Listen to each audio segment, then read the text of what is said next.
Good morning, everybody. It's great to see you today. For the newbies out there joining us for the very first time, hiya. I am Jennifer Bennett, Art Director at Reformation Productions, a full-service marketing agency and creative production suite in Metro Atlanta. This is Marketing with the Misses, a little weekly social media show bringing you tips, tricks, and clarity on all things marketing. Oh, and I'm a little spazzy and ridiculous, so there's that. I hope you are all getting through this week with some patience and style. I know I have been up to my eyeballs in client work at the agency. A terrible problem to have, I know. So, I am happy to take a break for a few minutes and talk to you lovely people. Today's topic is something like a puzzle, drizzled in confusion, and deep fried in a vat of piping hot mystery. Of course, I can only be referring to the baffling and seemingly arbitrary nature of social media algorithms. Okay, do you know what social media algorithms are? Okay, so they are a way of sorting posts in a user's newsfeed based on relevancy instead of actually when you published them. Algorithms are why you don't see everything from all the people you are connected to all of the time. What are you hiding, Mr. Algorithm? Different social media platforms deal with sorting this information in different ways, hence the seemingly randomness of it all. It turns out it is not just a conspiracy to push you toward one political party over another. I don't think. And it's not even random after all. For most platforms, by default, all algorithms are actually determined by our own behaviors. Yeah, so it's your fault. Before these algorithms were set in place, social media feeds displayed posts in reversed chronological order. Newest posts first, and so on. And on Facebook and Twitter, there are ways to edit your newsfeed back to that to show posts chronologically. But Mr. Algorithm knows you're a busy little bee and don't have time to sift through all these new posts just to get to the things it knows you are most likely to want to see anyway. So, it helps you out by making these determinations for you. How helpful. Mr. Algorithm works a little differently on different platforms and for different reasons. So, we are going to go over some of those quickly in a broad scale. For example, Facebook and Twitter might put posts from your closest friends and family front and center in your newsfeed because those are the accounts that you interact with most often. It will also put these posts above business posts. It will sort them by date, then by number and length of comments, and then reactions. And every time you engage with these favorite people, the algorithm determines its importance to you. So this is why it feels like you only see posts from the same people or the same groups over and over again. Now, Instagram is a little different. Instagram prioritizes posts with the highest number of likes and tries to show you the most recent posts it can from those that you're following. So it will push accounts that you most regularly engage with first. Okay, then, from those posts that you have engaged with, it determines the common hashtags that are associated with those and displays those next. You know, Instagram loves their hashtags. And Instagram doesn't allow you to share content. Now, with the exception of stories, you can share posts in stories. So, unlike Facebook and Twitter, where you can learn of new accounts or new people or new businesses from your friends, sharing them with you, Instagram encourages you to constantly create new content, not share someone else's. But the curveball here is sometimes Mr. Algorithm gets mischievous and likes to show you posts that have a lot of likes and comments from accounts that you just don't follow, just because he'll think you like it too, I guess. Generally speaking, though, if you want to find new people and businesses on Instagram, you have to look in the Discover tab, not on your main feed. If you don't know where the Discover tab is, it's down in the middle of the frame. Now, LinkedIn. Yes, people still use that. LinkedIn prioritizes posts from accounts that you have engaged with at any point in time and who are still posting regularly. Then those who have the good numbers, the likes, the comments, and shares. Now, LinkedIn likes lengthy comments over a number of likes or reactions and prefers original content, again, not shares. Now, YouTube's algorithm is a complicated little guy. There are a lot of factors at play here. When you search for a video, let's say goats wearing pants, the results that come up for you may be slightly different than when I search for goats wearing pants. Why? Well, it does its best to match up the video's metadata. Those are all the titles, the keywords, the descriptions that you use when you put the video in, with your search words. Then it shows all of the videos of goats wearing pants that have the most likes, comments, and overall watch time. You know, that's the amount of time people hung in there watching the video.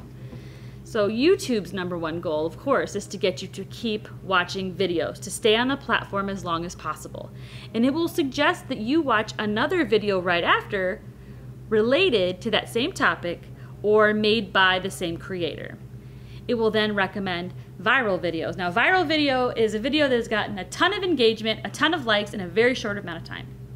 Even if that viral video has nothing to do with what you originally searched for, goats wearing pants.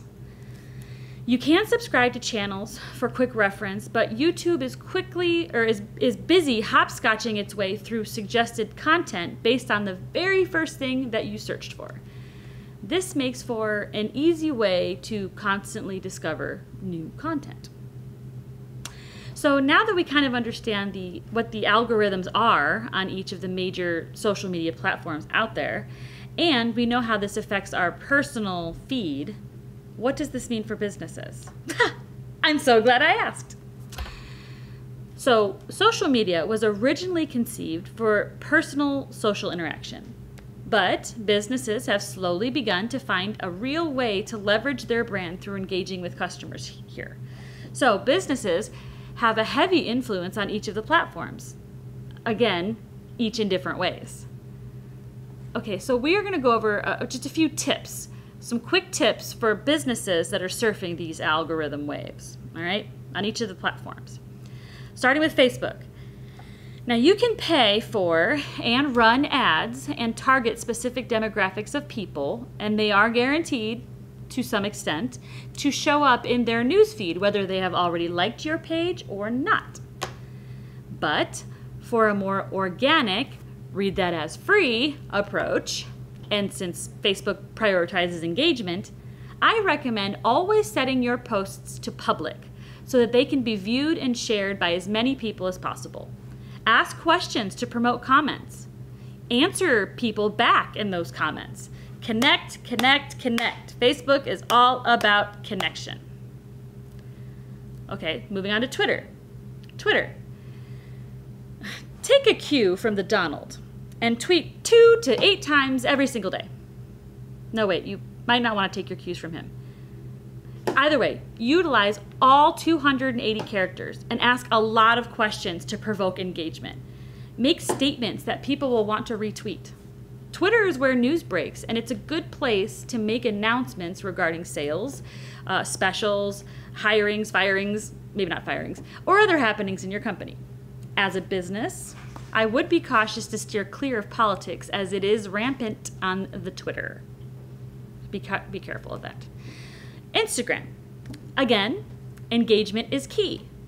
I recommend posting a picture of 2 of your products in different colors and just ask people which color they would prefer. Are they a pink person or a green person? Pink. Always pink. Anyway, post a lot of new content as often as possible every single day. Post inspiring or beautiful things. Instagram is the feel happy place, the post pretty and cool looking stuff place. LinkedIn. Okay, so this is where business meets social media. But don't just have a business account. Utilize employee and owner profiles here too. Post all sorts of things, videos if you can, text, images, and links to articles, just to see what will grab attention. Spark conversation. But above all else, it is very important that you remain brand consistent here. And post frequently on the same days. LinkedIn is kind of like an old man. He prefers his regularity. Finally, back to YouTube. Post new videos of your business, product or services often. SEO optimize all of your videos and pay attention to the metadata that you select for each of them. And 1 to 2 minutes into your videos, Ask the viewers to hit the like and subscribe button or to leave a comment as to increase engagement. Then make the next few minutes entertaining and to the point. Don't ramble, because you can't afford for people to tune out to you too soon. And speaking of rambling, that about does it for me this week. I hope I was able to demystify the way algorithms work on the various social platforms, if anything, just a little. Just remember that not all social media posts are treated equal, and even Mr. Algorithm gets it wrong from time to time, to time, to time.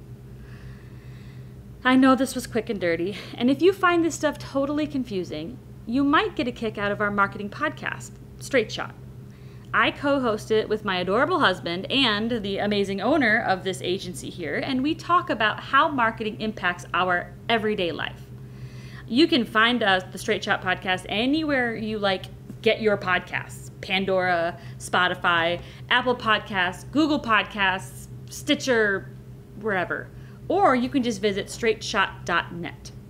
We do have it on our calendar to do a more in-depth series on each of these social media platforms soon. So be on the lookout for that. Again, that's Straight Shot Marketing Podcast. I'll put the link here somewhere. If you enjoy these little tips and tricks and want to pop in and view some previous episodes of Marketing with the Misses, well, just go to marketingwiththemisses.com and hit like, please. And if you're feeling frisky, you can subscribe, so that way you can be alerted every time there's a new episode. And as always, I will be popping on Facebook Live on every single Wednesday as well, so you can see me there. And until we meet again, stay healthy, stay positive, get back to work. Thanks, guys. Bye.